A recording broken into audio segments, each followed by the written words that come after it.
Saya dapat merasakan pasangan saya sedang bersiap sedia untuk menamatkan perkahwinan kami. Jadi, saya secara senyap-senyap melindungi kekayaan saya. 2 minggu kemudian, dia memulakan prosiding perceraian tetapi menarik balik apabila rancangannya terbongkar. Salam sejahtera semua. Sebelum kita teruskan menonton video hari ini, saya memerlukan sokongan Anda. Kami perasan momentum saluran ini merosot, dan menekan butang langganan adalah cara yang hebat untuk membantu kami. Ia percuma, mengambil masa sesaat, dan membuatkan kami terus mencipta kandungan yang Anda sukai. Durongan Anda amat bermakna. Mari kita kembangkan komuniti ini bersama-sama. Terima kasih banyak-banyak. Sekarang, mari kita mulakan video ini. Hai semua. Saya telah lama mengintai di forum ini. Tidak pernah terbayang saya akan mempunyai cerita untuk dikongsi. Tetapi hidup ini penuh dengan dugaan, dan saya telah menanggung beban ini selama berbulan-bulan. Saya perlu meluahkannya.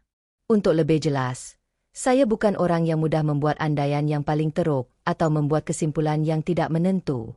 Istri saya, mari kita panggil dia Elle, dan saya telah bersama selama 6 tahun, berkahwin selama 4 tahun. Keadaan terasa kukuh. Atau begitulah saya percaya. Kami ada masa suka dan duka, tetapi tiada apa yang menimbulkan masalah. Sejujurnya, sepanjang hubungan kami adalah pasangan yang setia, pasangan yang sentiasa serasi.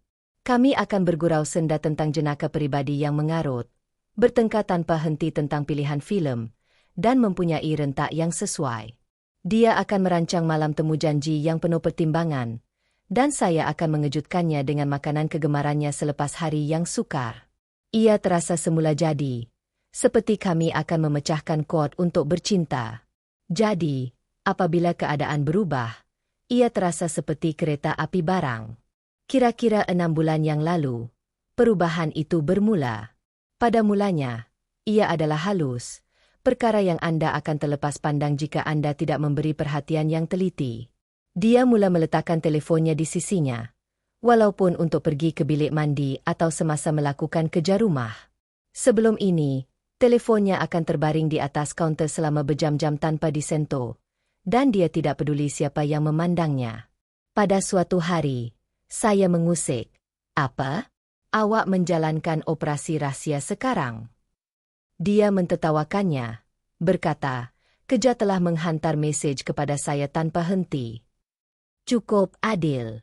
Tetapi kemudian, beberapa hari kemudian, dia menambah kod laluan. Itu membuatkan saya tidak gembira kerana dia tidak pernah mengambil berat tentangnya sebelum ini. Apabila saya bertanya secara santai mengapa, dia menggumam sesuatu tentang privasi dan ancaman siber. Saya tidak memaksa, tidak mahu kelihatan paranoid, tetapi ia terasa pelik. Dan ia tidak berhenti di situ. Dia mula keluar dari bilik untuk menjawab panggilan, sesuatu yang tidak pernah dilakukannya. Ia juga tidak berhati-hati. Telefonnya akan berdering dan dia akan berkata, "Oh, saya jawab ini cepat," sebelum menghilang ke bilik tidur atau keluar ke patio. Apabila saya bertanya siapa orang itu, dia akan menipisnya dengan, "Hanya kawan kerja." Kemudian saya perasan satu lagi keanehan. Dia akan meletakkan telefonnya menghadap ke bawah di atas meja. Saya tidak tahu itu adalah tanda amaran sehinggalah saya mencapai sesuatu berhampirannya, dan dia dengan pantas melepaskan telefonnya. Ia adalah saat yang sekejap, tetapi ia melekat dalam ingatan saya, semakin jauh. Tetapi bukan sekadar telepon. Dia mula berasa terasing. Perbualan santai kami kini terasa seperti satu tugas yang memenatkan. Apabila saya menyebut tentang rancangan masa depan, seperti kemana hendak pergi untuk ulang tahun perkahwinan kami atau menyimpan wang untuk kereta baharu, dia akan menjawab dengan samar-samar, "Ya, kita akan fikirkan dan tukar topik." Semuanya terjawab pada suatu hari apabila dia berkata dia sedang minum kopi bersama seorang rakan. Kebetulan saya berada berdekatan untuk menguruskan urusan, jadi saya fikir, kenapa tidak mengejutkannya? Pasti seronok. Tetapi apabila saya sampai di sana, dia tidak bersama seorang rakan. Dia sedang mundar-mandir di luar kafe, telepon di telinganya, kelihatan bersemangat. Saya tinggal di dalam kereta saya, merasakan sesuatu yang serius. Saya tidak sengaja mendengarnya, tetapi saya terdengar petikan seperti, ia hampir siap dan permulaan yang baru tidak lama lagi. Hati saya hancur. Saya tidak dapat memahaminya, tetapi ia tidak kedengaran seperti masalah kerja atau drama rakan. Ia terasa lebih besar, seperti rancangan yang sedang diaturnya. Apabila dia pulang, saya bertanya bagaimana temu janji kopinya, dengan nada suara yang ringan. Dia menceritakan kisah terperinci tentang rakannya yang meluahkan perasaan tentang hubungan yang buruk. Kisahnya begitu lancar, saya hanya merenung seketika. Kemudian, entah dari mana, dia membangkitkan tentang menyatukan keuangan kami. Kita patut susun semuanya di satu tempat, katanya. Awak tahu, akaun, kata laluan, dokumen untuk kecemasan. Saya berkelip mata. Kecemasan macam apa? Saya bertanya. Coba berlagak santai. Dia mengangkat bahu. Sekiranya ada yang berlaku. Bagaimana jika sesuatu berlaku kepada salah seorang daripada kita? Atau kita perlu membuat langkah keuangan yang besar dengan cepat? Alasannya kedengaran logik, tetapi penyampaiannya terasa janggal. Terlalu terlatih, terlalu sempurna. Saya mengangguk, berkata, memang masuk akal. Tetapi di dalam, naluri saya menjerit. Kenapa sekarang? Mengapa desakan tiba-tiba ini untuk menguruskan wang kita sedangkan kita selalu mengasingkan dan berehat? Malam itu, saya mengulangi kata-katanya, coba menyahkodnya. Kerahasiaan telepon, perbualan di kafe, jaraknya yang semakin jauh, ia semakin bertambah dan saya tidak menyukai gambaran itu. Namun, saya menangguhkan lakonan. Beberapa hari kemudian, dia membangkitkannya semula. Kami berada di dapur. Saya sedang menyediakan snack. Dia sedang menatal teleponnya apabila dia berkata, adakah awak sudah terfikir untuk menyelesaikan masalah ban? Macam, awak tahu di mana semua maklumat akaun kita? Aku meletakkan pisauku dan berpaling kepadanya. Okey, apa yang berlaku? Aku bertanya, mengekalkan suaraku yang tenang tetapi tegas. Kau asyik tertumpu pada keuangan kita kebelakangan ini. Ada sesuatu yang perlu kita bincangkan? Dia mendongak, terkejut kerana aku menegurnya. Tak ada apa-apa, katanya cepat-cepat, memaksa ketawa. Aku cuma rasa ia bijak. Kau tahu, untuk kecemasan. Kecemasan macam apa? Aku menekan. Dia mengangkat bahu. Wajahnya tidak dapat dibaca. Entahlah, cuma hidup ini. Sumpah, ini bukan masalah besar. Jawapannya terlalu licin, terlalu mengelak. Aku mengangguk dan mengabaikannya, tetapi dia mengelak hanya menambah rasa tidak senangku. Ia bukan lagi cadangan sambil lewa. Rasanya seperti dia menyembunyikan sesuatu, dan aku tidak tahu apa. Jadi keesokan harinya semasa dia sedang bekerja, aku menyemak keuangan kami. Semasa Lug masuk ke akaun bersama kami, aku menemui sesuatu yang pelik. Sepanjang bulan lalu, pemindahan kecil telah dibuat. Tiada yang besar, tetapi jumlah yang tidak berkaitan dengan bel atau perbelanjaan tetap. Saya tidak mahu bertindak balas secara berlebihan, tetapi nampaknya dia secara senyap-senyap memindahkan wang untuk tujuan yang saya tidak dapat pastikan. Saya terfikir untuk bersemuka dengannya, tetapi menahan diri. Jika saya salah, saya akan kelihatan bodoh. Jika saya betul, saya perlu berhati-hati. Ia mengganggu saya, jadi saya menghubungi seorang rakan yang dipercayai dari kolej yang juga seorang peguam. Saya menjelaskan apa yang saya perhatikan, cuba untuk tidak kedengaran seperti pemakai topi timah. Saya tidak mengatakan sesuatu pasti tidak kena, katanya. Tetapi awak tidak gila kerana mahu melindungi diri sendiri. Jika awak risau, bertindak sekarang. Lebih baik selamat daripada menyesal. Dia menggariskan langkah mudah untuk melindungi keuangan saya jika keadaan menjadi buruk. Mengambil langkah sedemikian terasa ekstrem. Ia seperti bersedia untuk bencana yang saya tidak pasti akan datang. Tetapi lebih banyak saya memikirkannya, lebih masuk akal. Jika dia merancang sesuatu dan saya mula percaya dia merancang, saya perlu melindungi diri saya sendiri. Ia bukan keputusan yang mudah. Ini bukan sekadar tentang wang. Ia tentang kehidupan yang telah kami bina. Saya asyik mengimbau kembali perbualan lewat malam perkahwinan kami tentang masa depan kami dan jenaka pelik yang kami kongsikan. Bagaimana kami berakhir di sini? Adakah ini yang terjadi pada perkahwinan kami?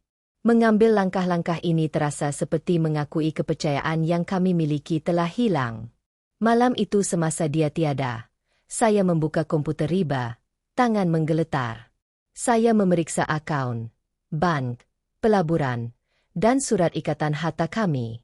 Setiap dokumen yang saya semak terasa seperti pengkhianatan. Tetapi satu suara di kepala saya menegaskan bahwa ini adalah tentang kelangsungan hidup, bukan sabotaj. Saya tidak cuba menyakitinya. Saya cuma tidak dapat menghilangkan perasaan bahwa saya akan menyesal jika saya tidak bertindak. Saya menyenaraikan semua yang boleh saya pindahkan dan cara melakukannya secara berhati-hati. Semasa saya bekerja, rasa bersalah dan tekad bergelor di dalam diri saya. Saya mempercayainya sepenuhnya selama bertahun-tahun. Dan sekarang saya bermain pertahanan terhadap orang yang saya fikir akan sentiasa menjadi pasangan saya. Kemudian saya menghubungi ibu saya, sambil memastikan ia samar-samar. Saya mahu awak pegang beberapa barang untuk saya, kata saya. Ia tidak teruk, hanya langkah berjaga-jaga. Dia berhenti seketika, merasakan apa yang saya tidak katakan. Awak oke? Suaranya kedengaran risau. Ya, saya berbohong. Cuma berhati-hati. Dia tidak memaksa, tetapi aku dapat mendengar kerisauan dalam suaranya. Sudah tentu, sayang. Apa sahaja yang kau perlukan? Setelah meletakkan telefon, aku rasa bercampur rasa bersalah dan lega. Aku benci mengheretnya ke dalam masalah ini, tetapi mengetahui dia menyokongku telah menenangkanku. Apabila El pulang ke rumah, aku telah memulakan prosesnya. Aku memindahkan kebanyakan aset, simpanan, pelaburan, dan rumahku kepada nama ibu. Aku meninggalkan cukup wang dalam akaun bersama kami untuk mengelakkan syak wasangka, tetapi selebihnya selamat. Dia tidak perasan. Dia masuk, mencium pipiku, dan bertanya sama ada aku mahu menonton wayang atau tidak. Aku turut serta, tetapi di dalam hatiku kucar-kacir. Sebahagian daripada diriku rasa seperti telah mengkhianati kepercayaannya. Sebahagian lagi rasa seperti aku akhirnya berjaya mengawal situasi yang semakin tidak terkawal.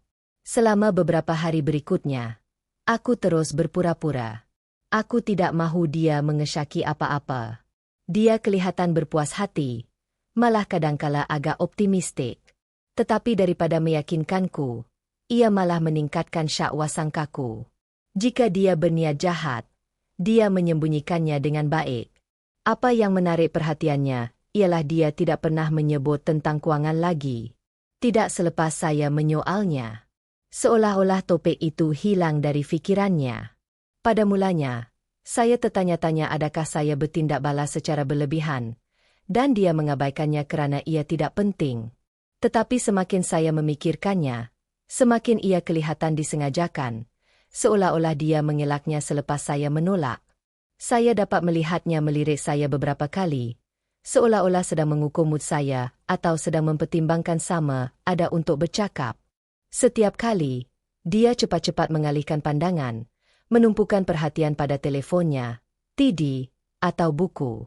Ia halus, tetapi ia ada di sana. Rasanya seperti dia sedang menunggu saya membangkitkannya, menguji keadaan tanpa menyelaminya. Kesunyian itu hanya membuatkan saya lebih tidak selesa.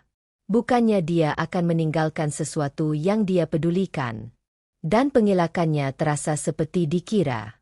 Jika dia merancang sesuatu, saya tidak akan memberinya peluang.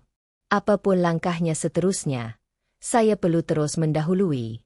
Sesuatu sedang berlaku, tetapi saya tidak tahu bila atau bagaimana. Apa yang saya boleh lakukan hanyalah bersedia. Malam itu, saya meragui semuanya. Saya menyemak dokumen, memastikan pemindahan nama ibu saya adalah kedap udara. Rumah, simpanan, pelaburan, semuanya dikunci dalam amanah yang kedap udara. Saya juga menghubunginya untuk mengesahkan bahwa dia mempunyai semua dokumen. 2 minggu berlalu dan keadaan kelihatan normal.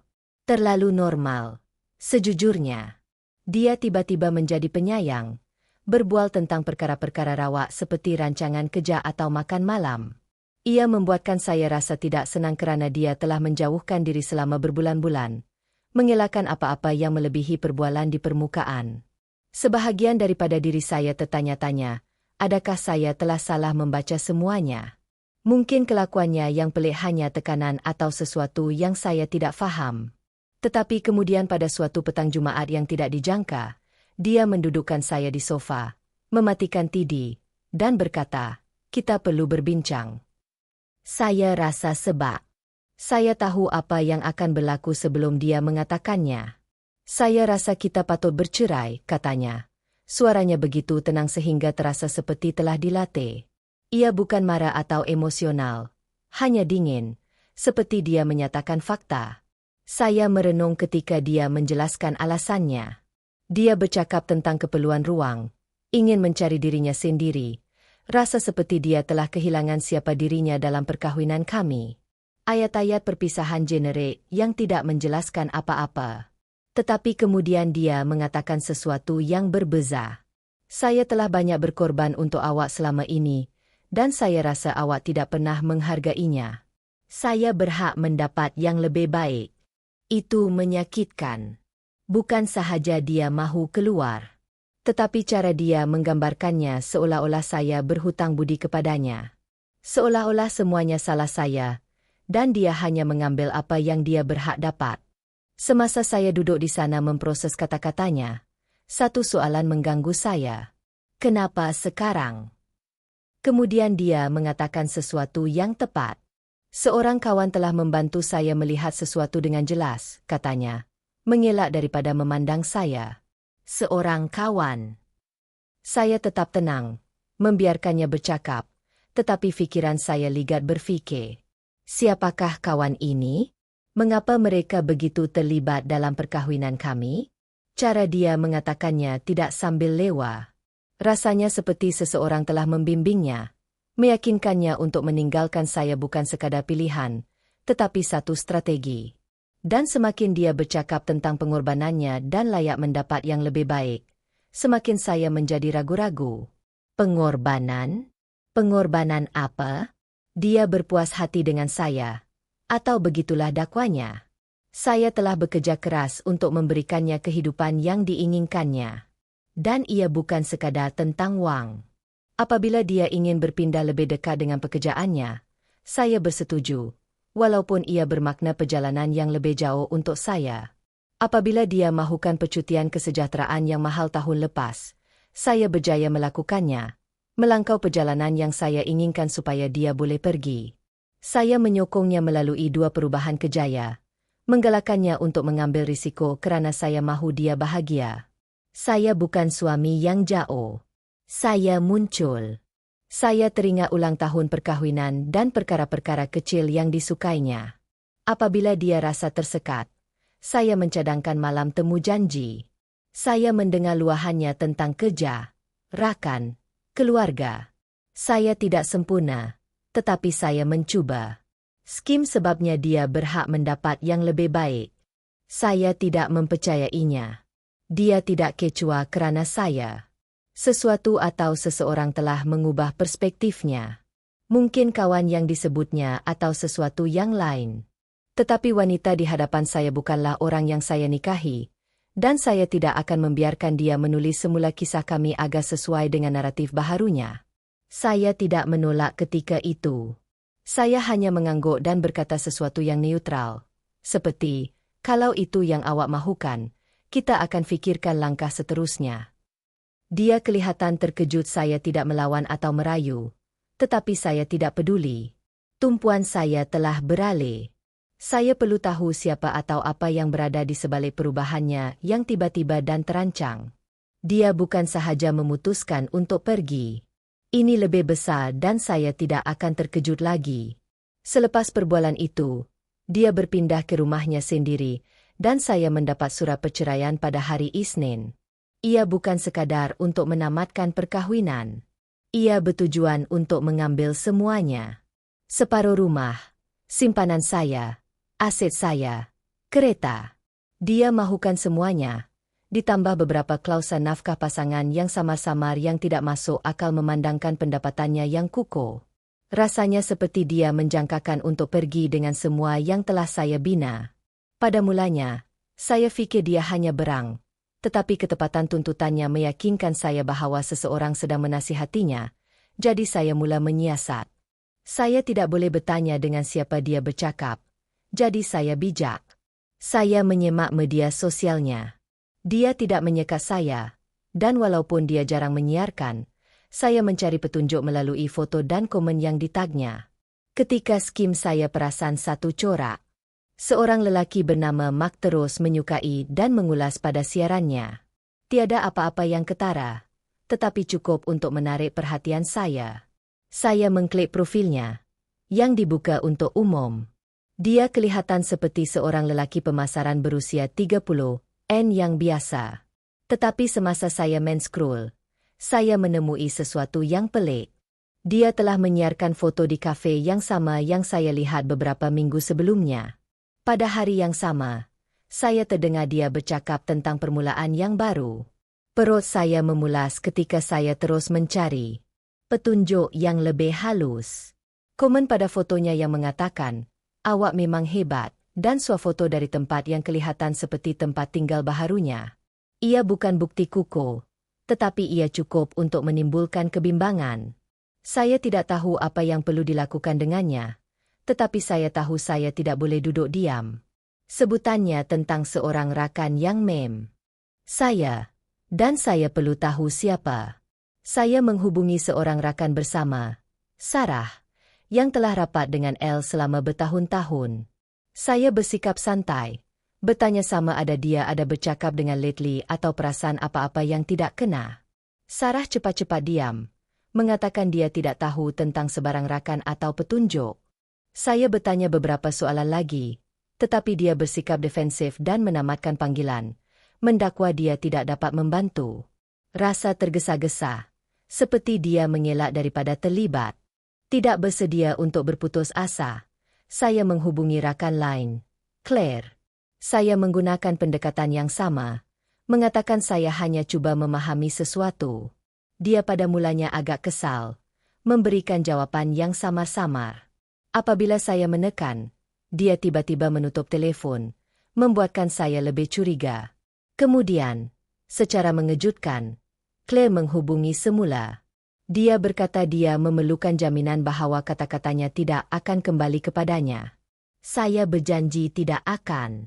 Dan selepas jeda yang lama, dia meluahkan isi hatinya. Rupa-rupanya, Elle telah menghabiskan banyak masa dengan seorang lelaki bernama Mark dari tempat kerja. Claire tidak tahu banyak, tetapi dia pernah mendengar bahwa Mark sangat terlibat dalam nasihat perceraian yang diterima oleh Elle. Mendengar namanya terasa seperti sekeping yang hilang diletakkan di tempatnya. Ini bukan sekadar tentang dia memerlukan ruang atau mencari dirinya sendiri. Ada orang lain yang memandunya, dan saya bertekad untuk mengetahui sebabnya. Saya memutuskan untuk mengendalikannya dengan cara saya sendiri. Sabtu itu, saya meletakkan kereta satu blok dari apartemennya, berharap dapat mengesahkan syakwa sangka saya. Beberapa jam kemudian, dia dan Mark keluar bersama-sama. Mereka tidak mesra, tetapi keakraban mereka, yang mencondongkan badan untuk bercakap, sangat bermakna. Mereka masuk ke dalam keretanya dan memandu pergi, meninggalkan saya merenung jalan yang kosong. Saya tidak mengikutinya. Saya tidak perlu. Jelas sekali dia bukan sahaja jatuh cinta dengan saya. Dia telah merancang kehidupan baharu dengan orang lain, dan semuanya berlaku.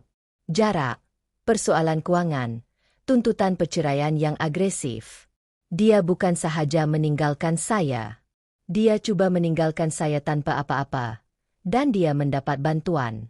Saya pulang ke rumah malam itu, pikiran saya berputar-putar dengan apa yang telah saya pelajari. Pengkhianatan itu menyakitkan, tetapi perancangan awal itu lebih menyakitkan. Dia menggunakan perceraian itu untuk memulakan apa sahaja kehidupan yang sedang dibinanya bersama Mark. Tetapi dia tidak tahu saya telah membuat persediaan untuknya. Sesi mediasi pertama tegang sejak awal. Peguamnya datang dengan membawa binder yang cukup tebal untuk menangani syarikat korporat gergasi. Dia menyenaraikan tuntutannya seolah-olah ia munasabah. Separuh rumah, simpanan saya, aset saya, kereta, dan juga nafkah pasangan yang tidak masuk akal. Saya diam, menunggu peguam saya bertindak. Apabila giliran kami tiba, dia menghulurkan setumpuk kertas di atas meja dan berkata, "Sebelum kita teruskan, semua orang harus menyemak dokumen-dokumen ini." Peguamnya meneliti dokumen-dokumen itu. Sikap sombongnya pudar dengan cepat. "Apa ini?" dia bertanya, memandang peguam saya. "Ini menunjuan pemindahan semua aset utama kepada amanah di bawah nama ibu anak guam saya," kata peguam saya dengan tenang. "Pemindahan itu selesai beberapa minggu sebelum pemfailan perceraian, dan amanah itu sah dan tidak boleh ditarik balik." Bilik itu menjadi senyap. Peguamnya memandangnya dengan jelas dengan rasa jengkel. "Awak tak sebut pasal ni," katanya datar. Dia mengambil kertas-kertas itu, membelik-beliknya. Wajahnya merah padam. "Ini tak mungkin benar," katanya, merenung tanda tangan dan tarikh yang terkenal. Kemudian dia berpaling kepada saya. Riak wajahnya berubah daripada tidak percaya kepada marah. "Awak yang rancang semua ini," desisnya, menjeling tajam seperti saya telah melakukan jenayah. "Awak tahu saya sedang memfailkan dan mengatur semua ini untuk merosakkan saya." Saya tidak menjawab. Saya membiarkan dia menyusunnya. Peguamnya, yang kelihatan terkesan, meminta penjelasan saya. Jadi, dia melakukannya secara sistematik dengan setiap dokumen yang diperlukan untuk membuktikan pemindahan itu kukuh. Tarikh-tarikhnya ditetapkan. Menunjuan saya telah memindahkan semuanya sebelum dia memfailkan. Tanda tangannya disahkan. Amanah tidak boleh disentuh. Ia tidak mempunyai pengaruh. Dia marah. "Awak memang luar biasa," katanya sambil mencondongkan badan ke hadapan. "Saya tidak percaya awak buat saya macam ni." Saya diam. Ini bukan tentang menyakitinya. Ia tentang melindungi diri saya kerana dia telah menjelaskan bahawa dia tidak bersikap adil. Mesyuarat itu berakhir dengan peguamnya menggumam tentang perlunya berkumpul semula. Tetapi semua orang tahu mereka sudah tiada langkah. Di luar, dia menarik saya ke tepi di lorong. Wajahnya bercampur marah dan panik. "Ini belum berakhir," katanya. Suaranya perlahan. "Awak akan menyesalinya." Saya memandangnya dan berkata, "Satu-satunya penyesalan saya ialah mempercayai awak." Keadaan menjadi semakin buruk selepas itu. Dia menjadi sangat marah. Ia bermula dengan panggilan yang tidak henti-henti. Pada mulanya, dia kedengaran menyesal, meninggalkan mesej suara seperti, "Bolehkah kita berbual?" Atau "Saya tahu ini menyusahkan, tetapi kita boleh selesaikannya." Apabila saya tidak membalas, nada suaranya berubah.